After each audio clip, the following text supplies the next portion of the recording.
hermanos, espero que estén súper bien ahí en sus casas y hoy vamos a tocar un tema que veníamos dándole vuelta o veníamos ya avanzando hacia ese tema poco a poco, pero hoy ya vamos a hablar de esto de forma literal. Y este tema es cómo Dios habla. El orden de los temas a medida que ha pasado la escuela hemos tratado de ir adecuándolo según lo que han estado recibiendo. Como saben, pusimos un tema extra que no estaba anteriormente en la lista y entonces eso hizo que modificáramos todo hacia abajo. Y entonces queremos mantener el hilo de lo que hemos estado viendo junto a ustedes acerca de cómo Dios habla, cómo Dios se comunica, cómo Dios habla a sus hijos, porque creemos que este ha sido uno de los temas más poco entendidos en la iglesia, ya que de un tiempo atrás, digamos, la iglesia comenzó a creer después del canon bíblico, después de que se completó el canon bíblico, la iglesia se centró solamente en la escritura y se centró solamente en leer, digamos, y en hacer un ejercicio académico de la escritura, y entonces dejó de experimentar la voz y conocer la voz como algo mucho más profundo y mucho más amplio que solamente una lectura bíblica.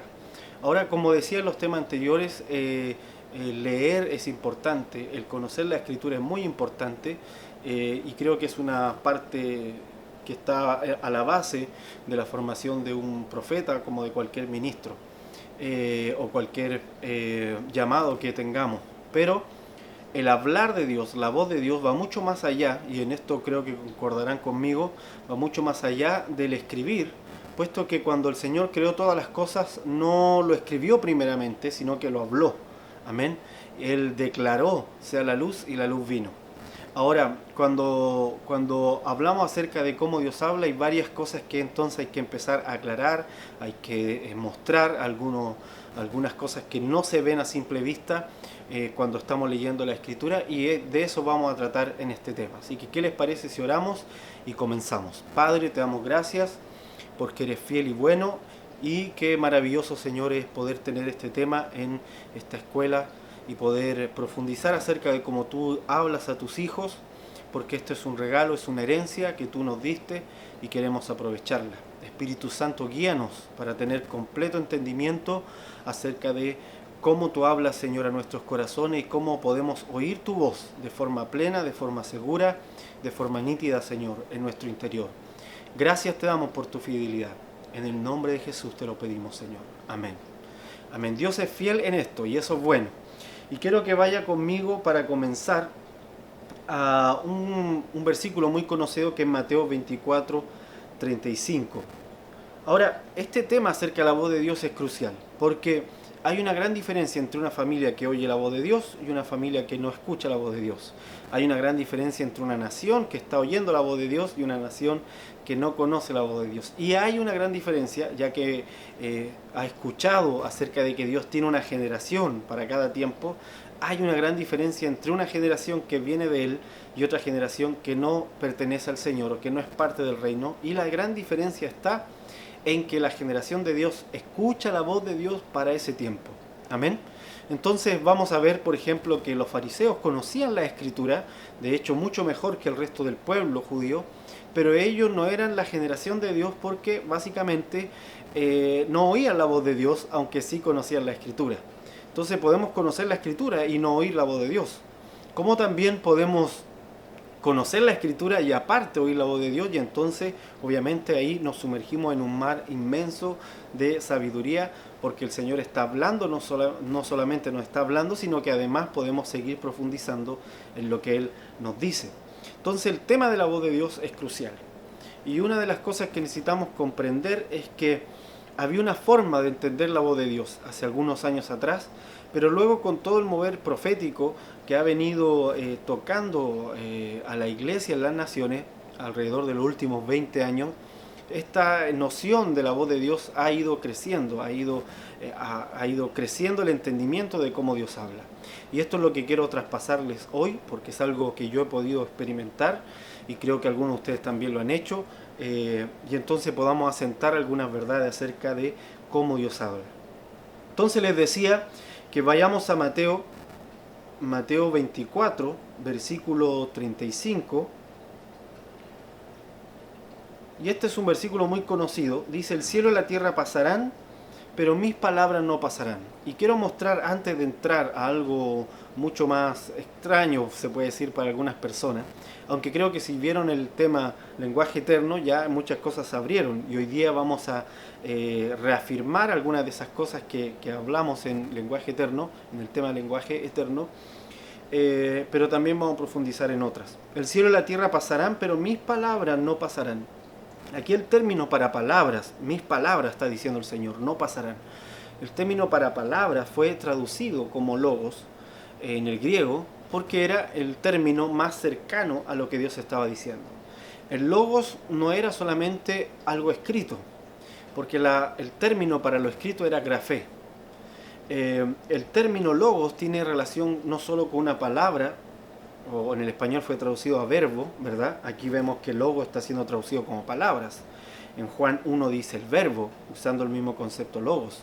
Pero porque logos implicaba una palabra que era hecha acción, una palabra que activaba algo, una palabra que era un relato que estaba en movimiento. Entonces logos era mucho más amplio que solamente decir verbo. ¿Sí? Para nosotros que entendemos el castellano, el español, era mucho más amplio el término logos que solamente decir verbo, aunque esto no está equivocado. Vuelvo a decir, porque logos implicaba una predicación, incluso puede ser un logos, un discurso puede ser un logos, un verbo, en este caso una palabra que implica accionar, pero siempre el logos era algo dinámico, nunca el logos era algo que estaba estático. Y esa es una regla, digamos, para entender el logos. Dice el Señor, mis logos no pasarán. Mis logos, mis palabras dinámicas, mis palabras creativas, mis palabras que están en movimiento, no pasarán. Mis palabras que implican acción, no pasarán. Entonces, cuando hablamos de la voz de Dios, tenemos que entender que la voz de Dios es dinámica. Eso es lo primero, entender que la voz de Dios es dinámica y siempre cuando cae en un lugar empieza a generar un movimiento porque esa voz ya trae un movimiento. Es vida, está cargada de lo vital y por lo tanto va a generar un movimiento. Ahora vaya conmigo a Juan 1.1, vaya con su Biblia a Juan 1.1.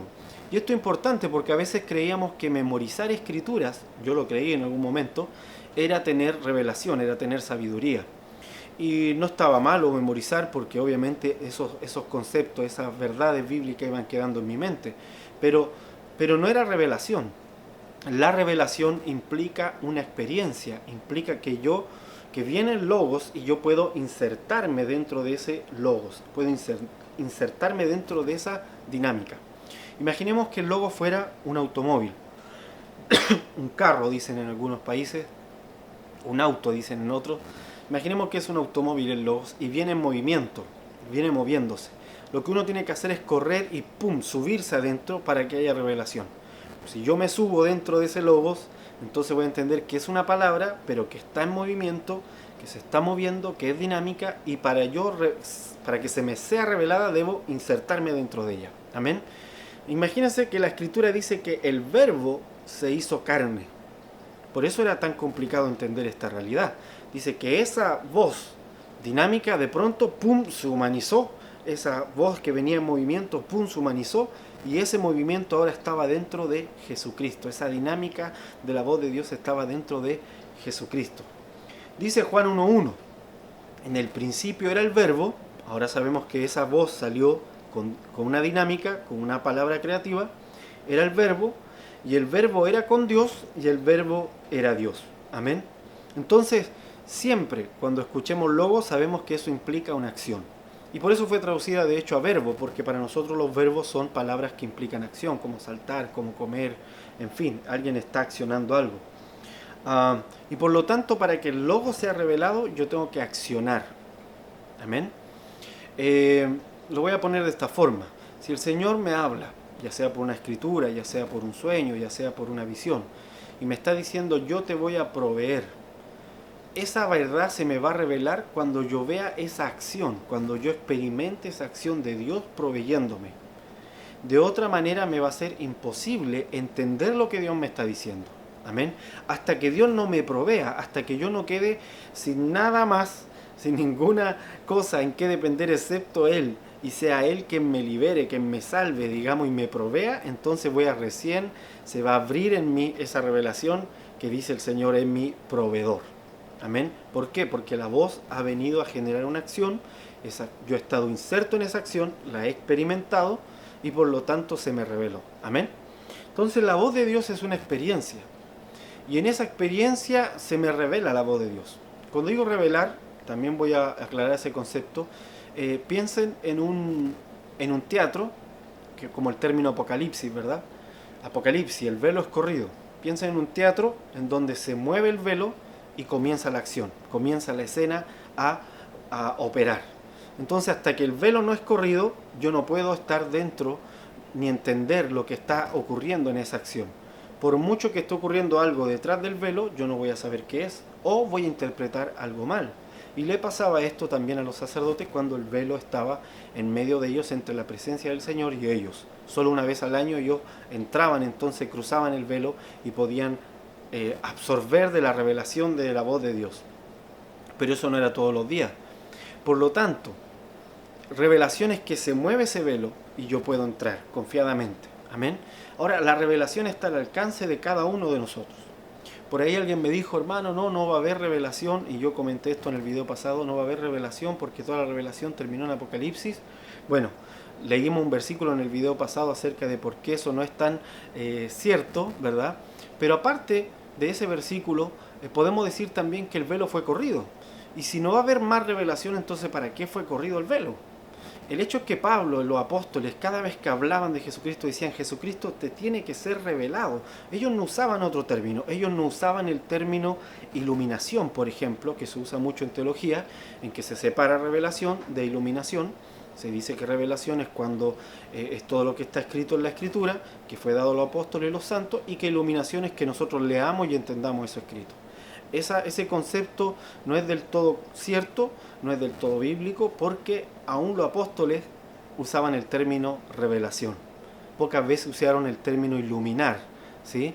Casi siempre usaban el término revelación para este ejercicio de poder entrar al logo de Dios. Amén. Vaya conmigo a Juan 6:35. Jesús le dijo, yo soy el pan de vida. El que viene a mí nunca tendrá hambre, y el que en mí cree no tendrá sed jamás. Ahora, este versículo, Juan 6:35, que acabo de leer, nos va a mostrar la clave para poder entrar al Logos.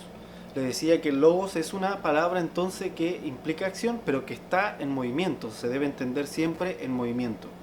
Y por lo tanto, Juan está diciendo aquí, Jesús le dijo, yo soy el pan de vida, el que a mí viene, nunca tendrá hambre, y el que en mí cree no tendrá sed jamás. Aquí el Señor está comparando el venir a Él con el creer en Él.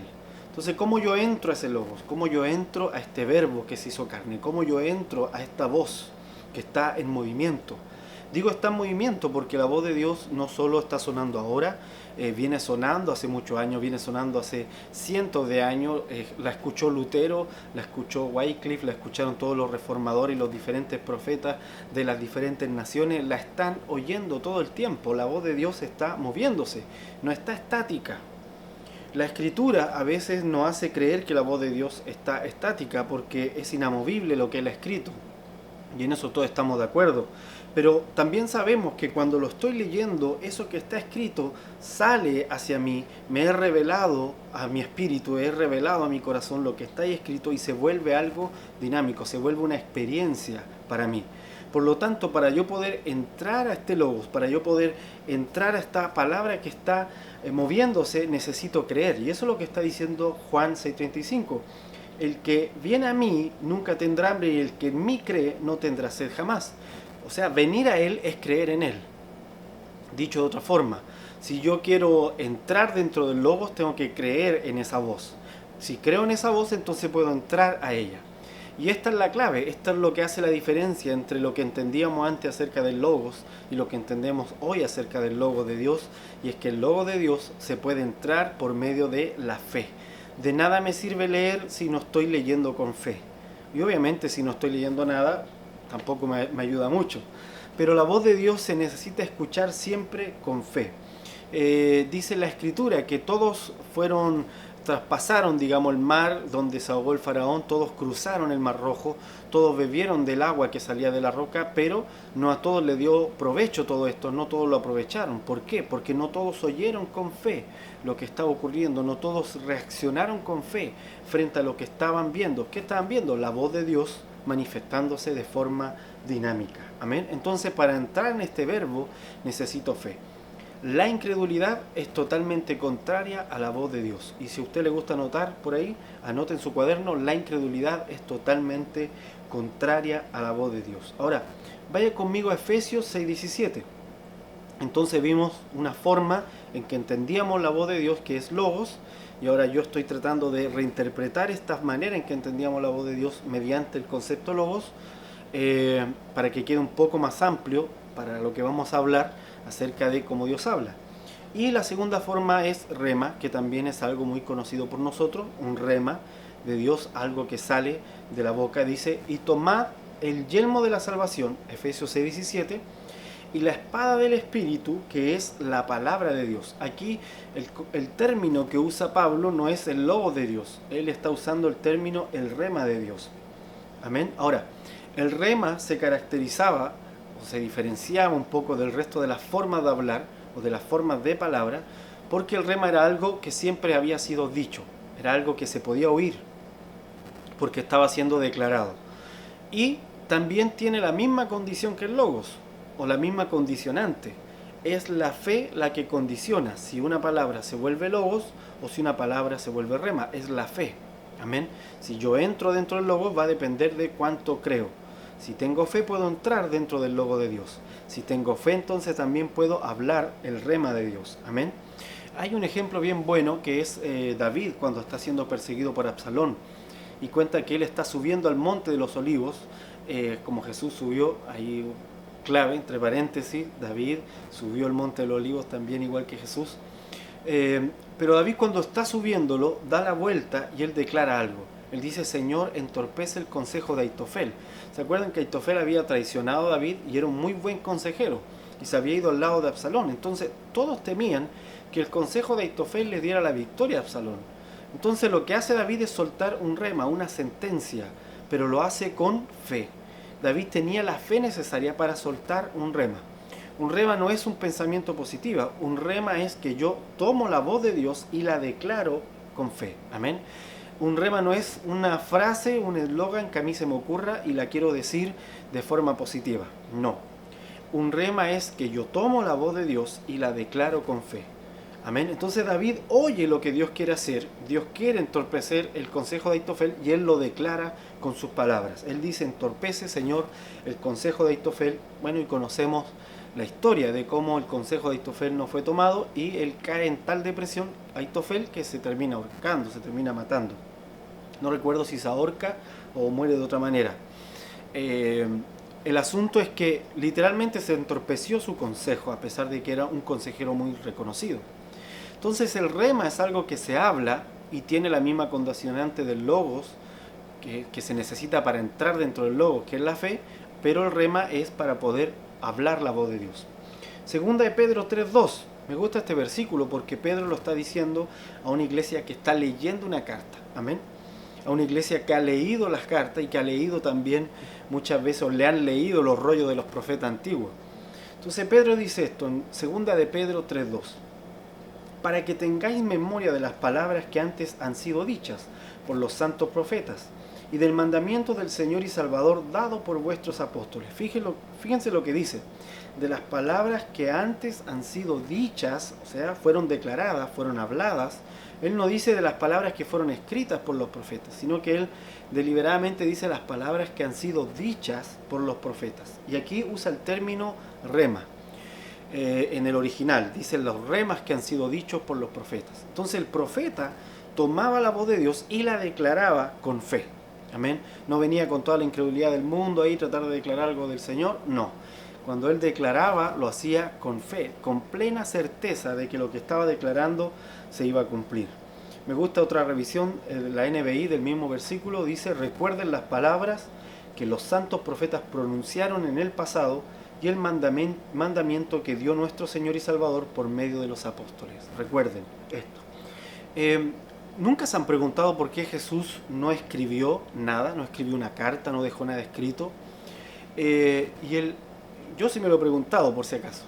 Y el hecho es que Jesucristo es la palabra profética. Jesucristo es el rema de Dios. Jesucristo es el logo de Dios. Y por lo tanto Él, como la voz creativa, como la voz en movimiento, como la voz dinámica, que siempre está ascendiendo, que siempre está emergiendo, que siempre está sustentando, siempre está hacia afuera, lo voy a decir así, no puede ser representado por algo estático. No puede ser representado por una realidad estática. Jesucristo era la voz en movimiento. Amén. Y por lo tanto Él no escribe nada, sino que deja que los apóstoles reciban el rema, reciban la voz de Dios, reciban el logo de Dios, entren a ese logo por la fe, declaren ese rema por la fe, y así la voz de Dios pueda llegar a las otras personas tal cual fue recibida. Amén. Ok.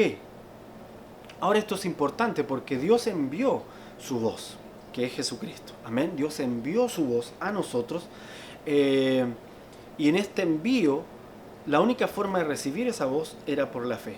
Y quiero volver a hacer hincapié en este punto. La fe es lo que te permite recibir la voz de Dios. Hermano, ¿cómo lo hago para empezar a oír la voz de Dios? Para abrir mis sentidos espirituales, para oír la voz de Dios, necesitas crecer en fe. Ok, ¿qué pasa si no tengo la fe suficiente? Entonces debo ir a mi corazón, porque la fe se produce en el corazón. Debo revisar mi corazón para saber qué es lo que está impidiendo la fe. Puede ser duda, incredulidad por rechazo, por rebelión, por heridas del pasado. Puede ser duda o incredulidad por orgullo. El orgullo es incredulidad. Puede ser duda e incredulidad por el sistema del mundo demasiado enraizado en el corazón que nos impide creer en lo que Dios nos está diciendo. Y ahí quiere decir que en mi fe no es que no tenga fe, sino que mi fe está en otra parte, está siendo puesta en el sistema del mundo, y eso me impide creer lo que Dios me está diciendo. Ahora, con estos dos ejemplos, el logos y el rema, quiero recalcar que entonces la voz de Dios no necesariamente o no solamente era lo escrito. La voz de Dios era lo que Dios decía. Ahora, si bien es cierto todo lo que Dios me diga, audiblemente al corazón, por un sueño, por una visión, jamás se va a contradecir con lo que Él ya ha escrito. Porque Dios no es hombre para mentir, ni hijo de hombre que se contradiga a sí mismo, ¿sí? O que se arrepienta de lo que dijo y digo, no, ya no voy a decir esto más, ahora va a ser diferente.